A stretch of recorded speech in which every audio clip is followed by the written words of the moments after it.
Jésus est présent.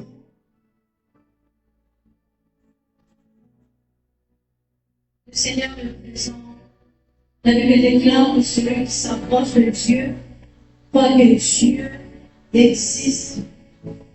J'aimerais que quelqu'un croit que Dieu est présent. Dieu n'est pas venu pour votre voisin, il est venu.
Seigneur,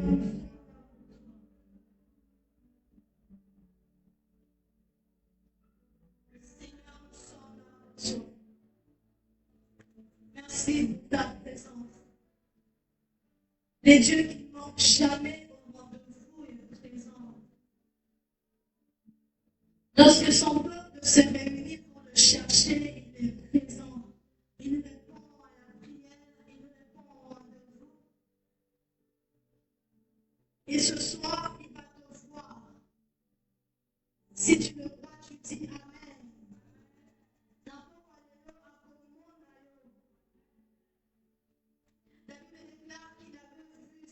Alors qu'il y avait une foule qui était venue chercher Jésus. Jésus a vu Zachée qui était monté sur le sycomore. Que Dieu te voie comme il avait vu Zachée. Au nom de Jésus. Quelqu'un dit Amen et acclame la présence de Dieu. Si tu possèdes le cri de joie, c'est ça.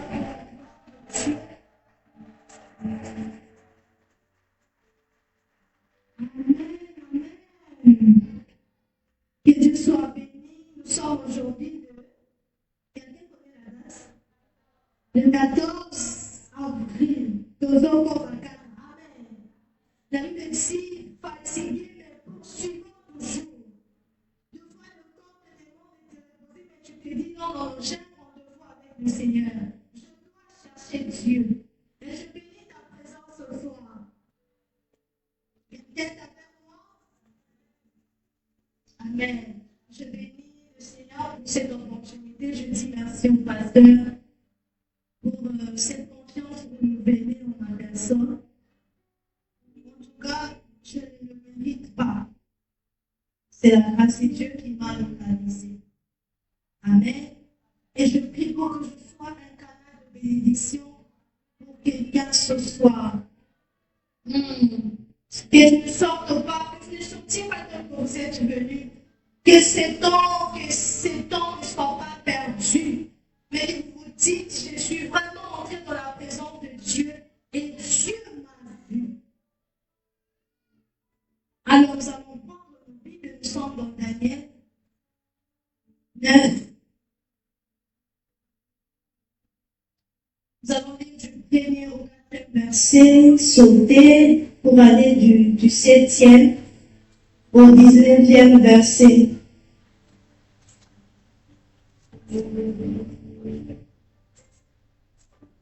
Daniel 9.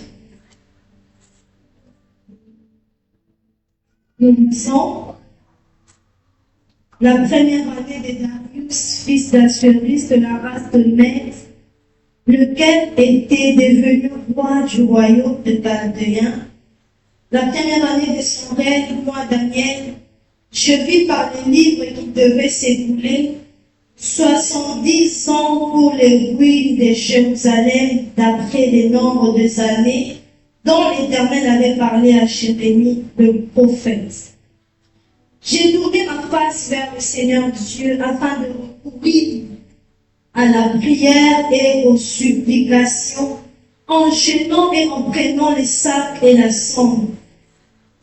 Je priai l'Éternel, mon Dieu, et je lui fis cette confession. Seigneur Dieu grand et redoutable, toi qui gardes ton alliance et qui fais miséricorde à ceux qui t'aiment et qui observent tes commandements. Nous allons au verset 17. Maintenant donc, ô notre Dieu, écoute la prière et les supplications de ton serviteur. Et pour l'amour du Seigneur, fais briller ta face sur ton sanctuaire dévasté. Mon Dieu, prête l'oreille et écoute. Ouvre les yeux et regarde nos ruines. Regarde la ville sur laquelle ton nom est invoqué. Car ce n'est pas à cause de notre justice que nous te présentons nos supplications. C'est à cause de tes grandes compassions. 19. Seigneur, écoute. Seigneur, pardonne. Seigneur, sois attentif. Agis et ne tarde pas. par amour pour toi, ô mon Dieu, car ton nom est invoqué sur ta vie et sur ton peuple. On peut s'arrêter ici, on se rassoit dans la présence de Dieu. Les sous-thèmes que nous allons exploiter ce soir, c'est la prière qui touche le cœur de Dieu. Amen. La prière qui touche le cœur de Dieu. Certainement, vous pouvez déjà vous poser la question de savoir, est-ce qu'il y a une prière qui touche le cœur de Dieu et une autre qui ne le touche pas? N'est-ce pas? Est-ce qu'on est ensemble? Alors, je voudrais répondre à cette question par ce qui nous a été dit hier. Hier, le pasteur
au cœur de l'homme par rapport à la prière qui vient de se lève. Quelqu'un comprend? Dieu répond favorablement au cri qui vient du cœur par rapport aux paroles qui sortent de notre propre bouche. Parce que le cœur s'exprime mieux que notre bouche. Quelqu'un est avec moi? Si ce soir, tu veux toucher le cœur de Dieu, s'il te plaît, mets ton cœur dans ta prière. Ne sois pas distrait. Que tes pensées ne soient pas éparpillées. Mais que ton cœur cherche le Seigneur. Que ton cœur touche le cœur de Dieu. Le cœur s'exprime mieux que le lèvre. Dieu écoute mieux la prière qui vient du cœur par rapport à ce qui sort de notre bouche. Quelqu'un dit Amen. Alors, lorsque vous lisez la Bible, vous allez vous rendre compte que beaucoup d'hommes dans la Bible vont subir. Nous connaissons Anne qui a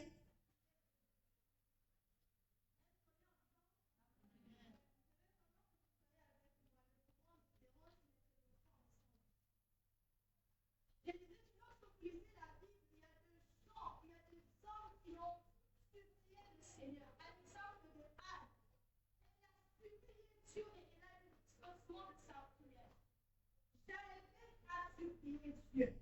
Même le roi David, oh, il aimait bien supplier le Seigneur. Beaucoup de rois d'Israël d'ailleurs, quand vous lisez les livres de roi et des chroniques, ce sont des hommes bien pour roi, ils apprenaient à supplier Dieu. Tu vois, un roi qui apprend qu'on vient l'attaquer, avant même de prendre le sabre, ce roi s'incline d'abord devant le Seigneur.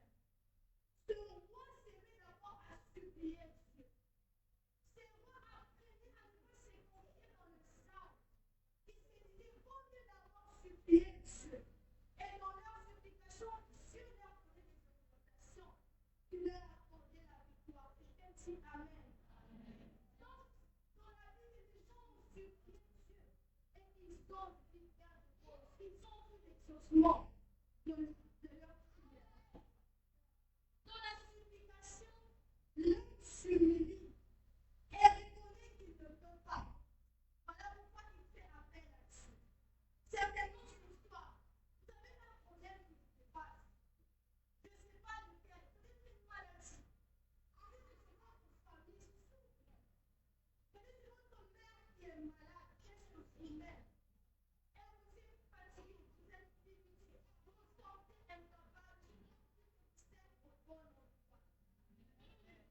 Quelqu'un dit Amen.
Ceci, c'est le temps de la libération. Mais il s'est mis d'abord à chercher le Seigneur. Parce que de fois, notre marche ne garantit pas toujours les succès. Il faut prier avant d'initier quoi que ce soit. Quelqu'un dit Amen. Alors, au verset 3, Daniel est en train de dire, j'ai tourné ma face vers le Seigneur Dieu afin de recourir à la prière et aux supplications. Vous serez d'accord avec moi que supplier, c'est aussi prier. Est-ce qu'on peut balancer nos mains? Je vais les rassurer tout le monde. Il dit, j'ai tourné ma face vers le Seigneur Dieu afin de recourir à la prière et aux supplications. Vous savez que supplier, c'est aussi prier. Mais la médecine, j'ai recours à la prière et aux supplications. Nous sommes en train de séparer la prière que l'on peut faire avec la supplication. Nous savons qu'il existe beaucoup de types de prières. Prière de délivrance, prière de déclaration, prière de combat. Tout ce que vous connaissez, la supplication fait aussi partie des types de prières. Mais Daniel est en train de mettre en lumière la supplication. Quelqu'un est avec moi. Et écoutez ce qui ne vient pas consister aussi. Ne vous inquiétez de rien. Mais en toute chose, faites connaître vos besoins à Dieu par des prières et des supplications. Vous voyez que ça revient encore de prière et de. Donc ici, on se parle encore de la prière et des supplications. C'est comme si supplier Dieu n'était pas prier. Non, supplier Dieu, c'est aussi prier. Quelqu'un est avec moi. Qu'est-ce que ces gens voulaient nous dire? Quel est le message qu'on peut retenir dans ces deux textes? Ces gens veulent juste nous dire. Tu peux essayer avec la prière de déclaration. Tu essaies avec la prière de combat. Tu essaies avec la prière de délivrance. Si ça ne marche pas, essaie d'abord avec la supplication. Quelqu'un comprend?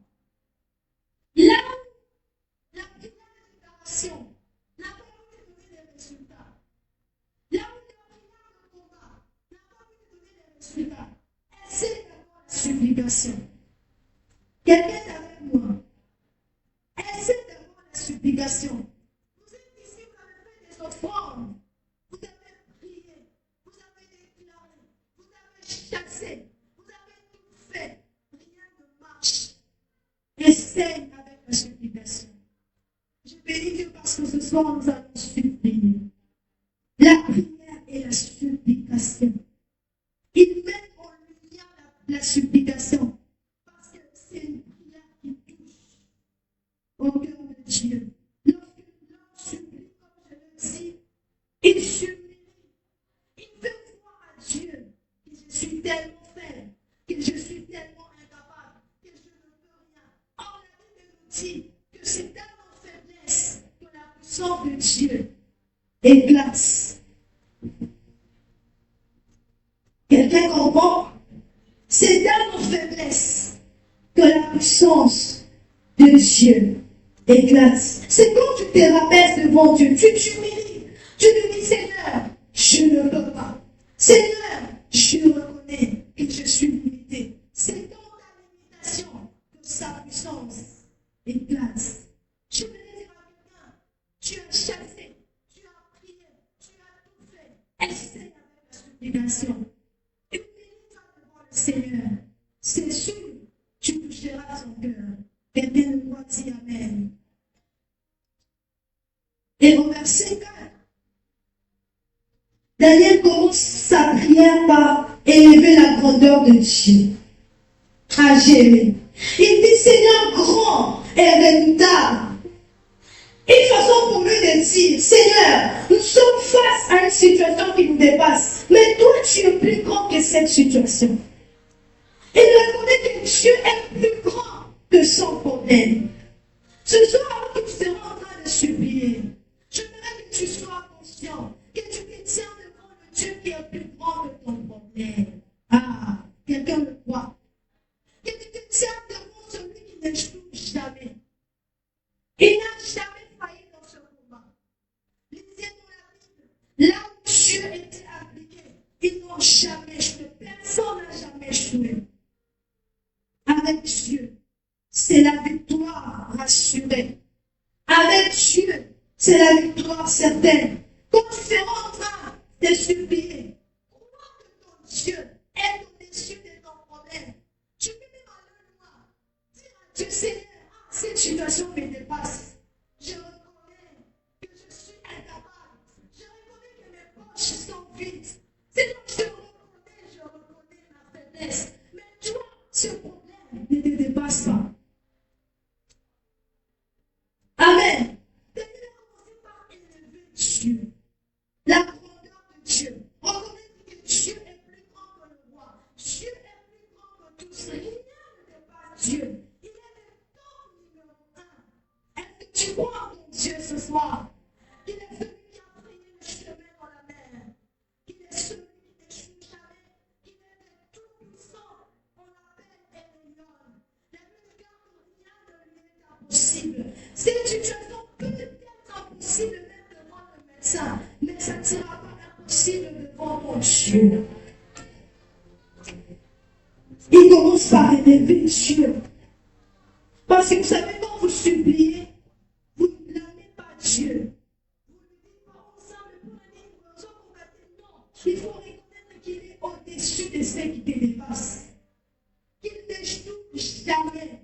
Il ne faillit jamais.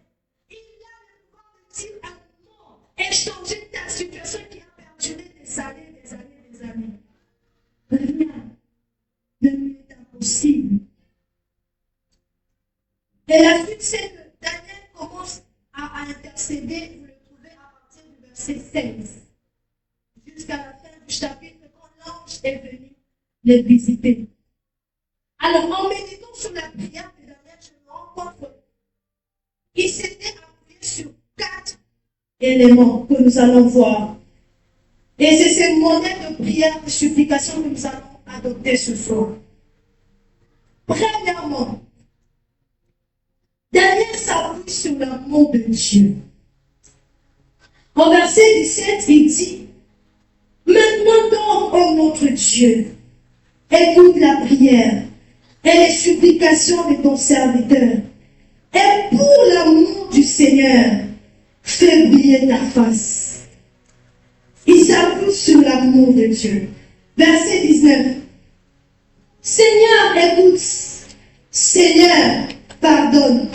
Sois attentif. Agis et ne tarde pas. Par amour pour toi. Amen. Daniel s'appuie sur l'amour de Dieu. Il dit, par amour pour toi, agis, ne tarde pas. La question que je me suis posée est celle de savoir pourquoi s'appuyer sur l'amour de Dieu pour intercéder.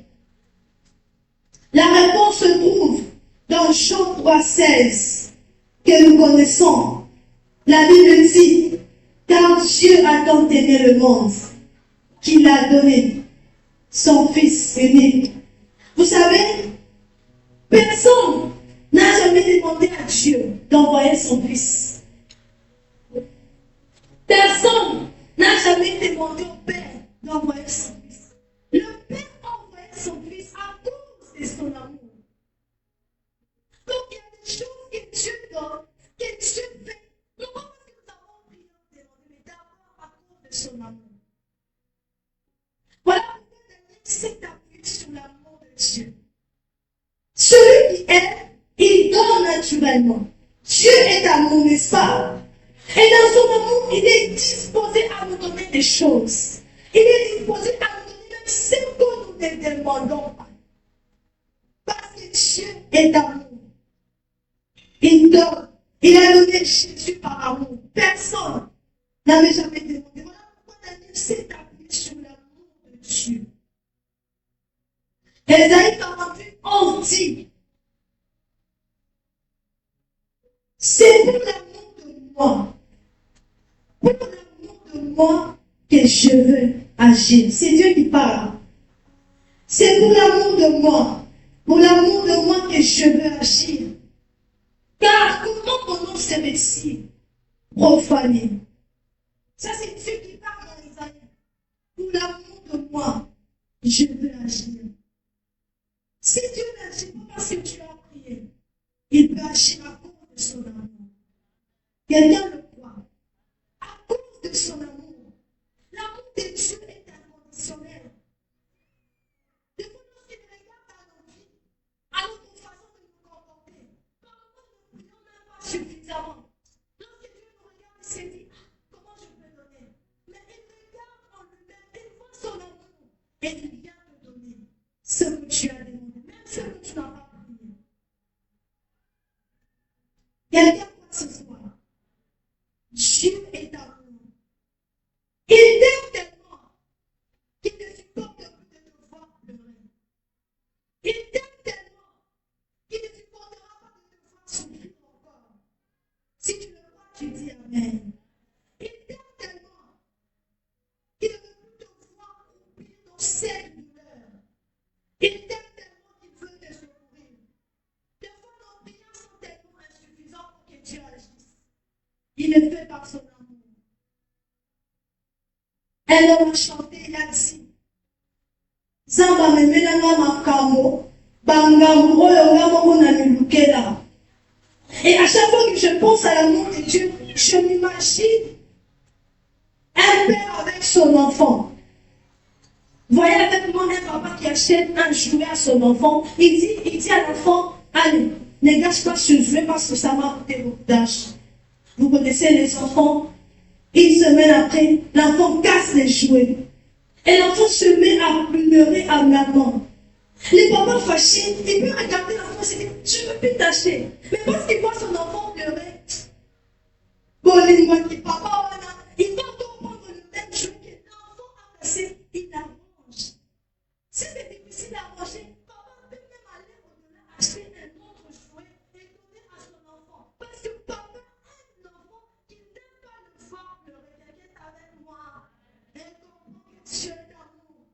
Si un père peut faire ça pour ton enfant, pour son enfant, quel type de Dieu? L'amour inconditionnel. Je crois que ce soir, il va visiter quelqu'un par son amour. À cause de son amour. Et dans Isaïe 54, il dit encore, dans un instant,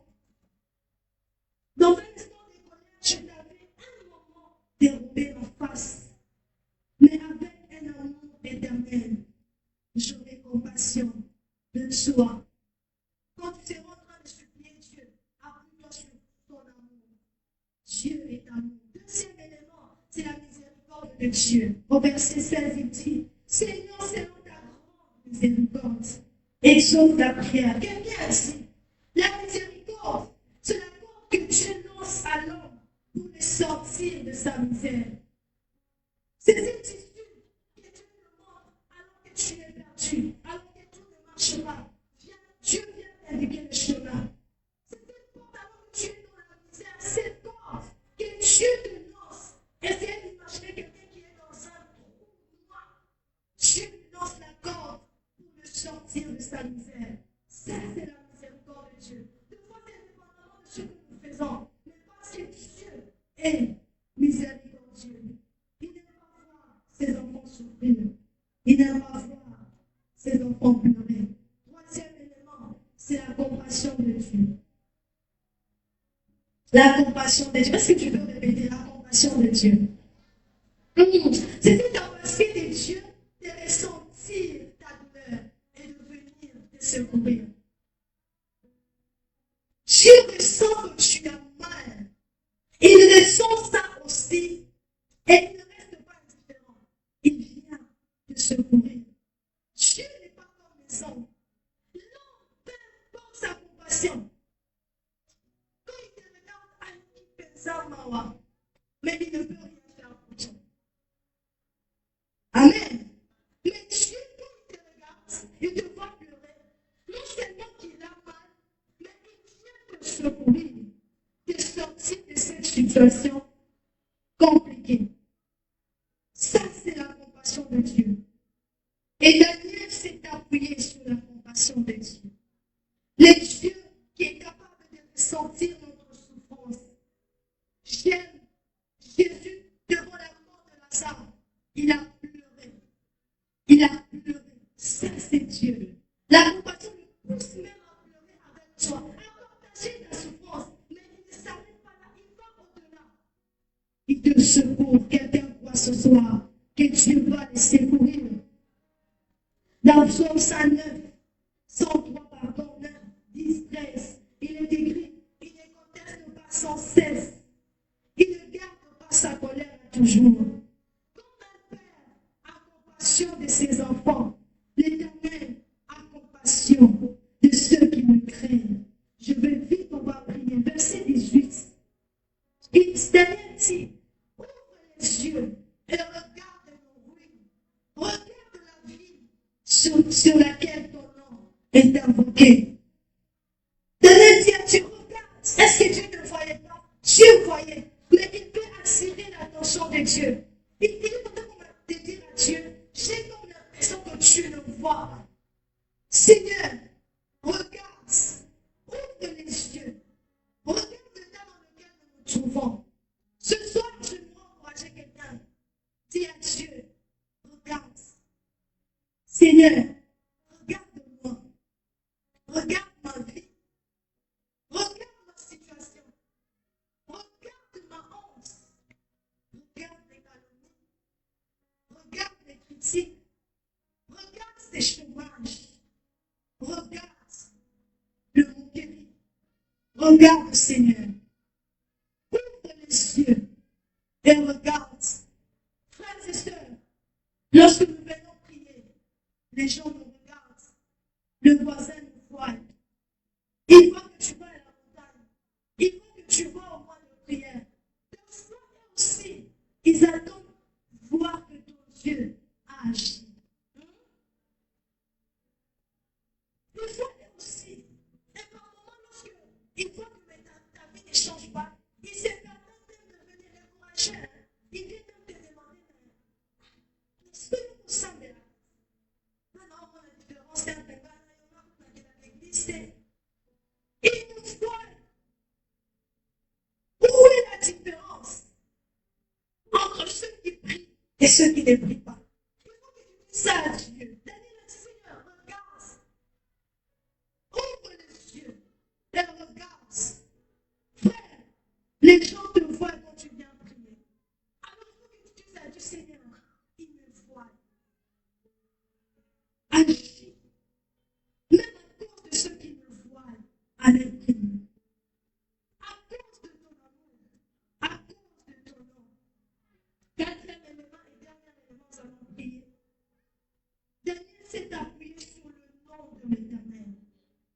Au verset 18, il dit à Dieu, regarde-nous, oui, nous l'avons lu, regarde la vie sur laquelle ton nom est invoqué. Il est comme en train de dire à Dieu, nous pouvons accepter l'humiliation, mais sache que le monde entier sait que cette vie-là, c'est la vie de l'Éternel.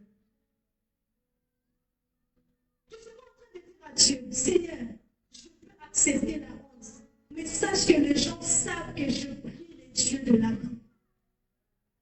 Les gens savent, à cause de ta réputation, agis. Daniel dit, à cause de ton nom est invoqué là-bas. Oui, je peux accepter de souffrir, mais s'il te plaît, ton nom, on va se moquer de ton nom. Alléluia. J'ai parlé de 4 éléments. Ce soir, nous allons nous appuyer sur l'amour de Dieu. La miséricorde, la compassion et la réputation de notre Dieu. Et lui dire, Seigneur, ils vont se moquer, ils vont se gagner vraiment. Donc, on se gagne, il va que vous soyez en paix. Amen. Quand ils vont se moquer de moi, sache que ça va se toucher à ta réputation. Vous savez ce que ça fait quand Dieu agit. Deux fois, les païens sont même convertis. Parce qu'ils croient, ils ont vu ton Dieu agir. Ils ont vu Dieu changer ta situation. Ils ont vu Dieu guérir cette maladie déclarée incurable. Ils sont même convertis parce qu'ils ont vu Dieu agir. Ils sont là, ils attendent, ils observent.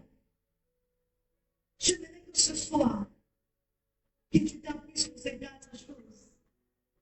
Dis à Dieu, Seigneur, agis, même à cause de ton amour. Agis à cause de ta compassion. Agis à cause de ta miséricorde. Seigneur, agis à cause de la réputation de ton nom. Tu restes, nous sommes enfants de Dieu. N'est-ce pas que nous sommes enfants de Dieu? Imaginez que vous voyez un enfant d'un ministre dans la rue en train de souffrir. C'est un scandale.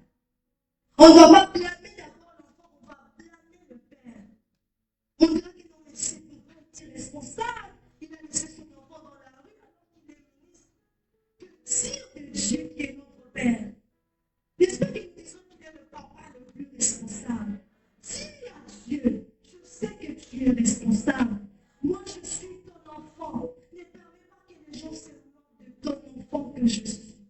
Ne permets pas que mes ennemis se moquent au travail parce que j'ai été licencié alors que je suis ton enfant. Tu es responsable. Dieu est le papa le plus responsable. N'oublie pas ce soir alors que nous voulons supplier. Ne t'appuie pas sur toi-même. Peut-être que tu ne sais même pas prier. La Bible dit, nous ne savons pas prier. Appuie-toi sur l'amour de Dieu, sur sa miséricorde, sa compassion et sa réputation. Amen. Je voudrais alors que l'on passe à la pratique. Nous allons supplier Dieu. Prends une bonne position. Nous avons dit que la supplication exige le cœur. Et lorsque tu pries avec ton cœur, personne ne va te pousser. Personne ne va te dire Foukamaka. Parce que ton cœur est dans ce que tu es en train de faire. Prends une bonne position. Ferme les yeux et regarde ces problèmes. Regarde cette situation, regarde ta famille. Amen. Regarde cette situation. Je dis, en suppliant, sois conscient que ton Dieu est grand. Je voudrais, avant même de pratiquer la supplication, que l'on adore d'abord le Seigneur, que l'on proclame qu'il est grand, que l'on proclame qu'il est redoutable, que rien ne lui est impossible. Est-ce que tu peux lever ta voix et commencer à proclamer la grandeur de ton Dieu? Alors que tu proclames la grandeur de ton Dieu, vois que ces problèmes est tellement petit devant ton Dieu. Proclame que Dieu est grand, que Dieu est au-dessus de ces problèmes, que Dieu est au-dessus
Merci pour ta puissance. Merci pour ta gloire.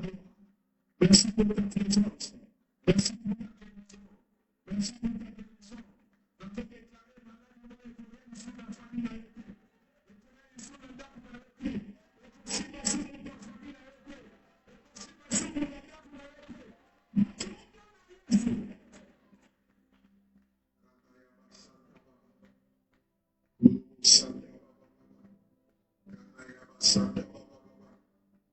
David est tout marié, vous a marié, frère, soeur, papa, maman, venez ici pour demander pour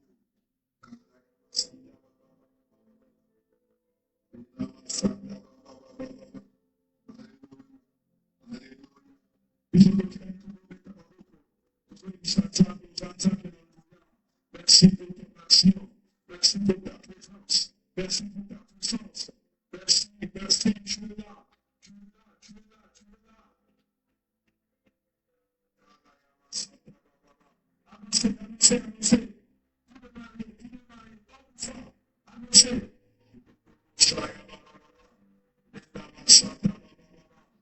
Jésus est puissant. Jésus est Seigneur. Jésus est Dieu. Jésus est roi. Jésus est Seigneur. Jésus est Dieu. Jésus est roi. Continuez à prier, Jésus est Seigneur. Jésus est Dieu. Jésus est roi.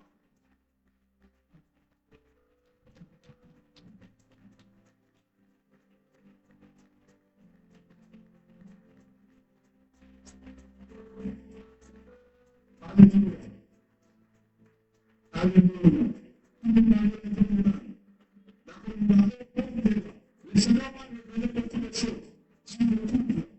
Mais ce que nous devons prier ce soir, nous devons réfugier la séparation, deux, le divorce, trois, le puissance démoniaque dans le couple, dans les maisons, dans les familles.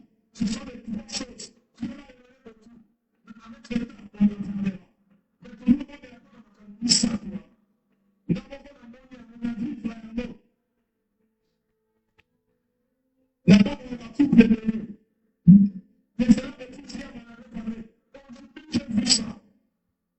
Et je vois que ces choses n'arrivent pas. La Bible déclare, tout ce que tu payeras sur la terre sera payé par les cieux. Tout ce que tu payeras sur la terre sera payé par les cieux. Alors, nous allons prier pour ces trois choses. Maman, papa, au bout, il y a séparation. Au bout, il y a divorce.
Merci, Seigneur.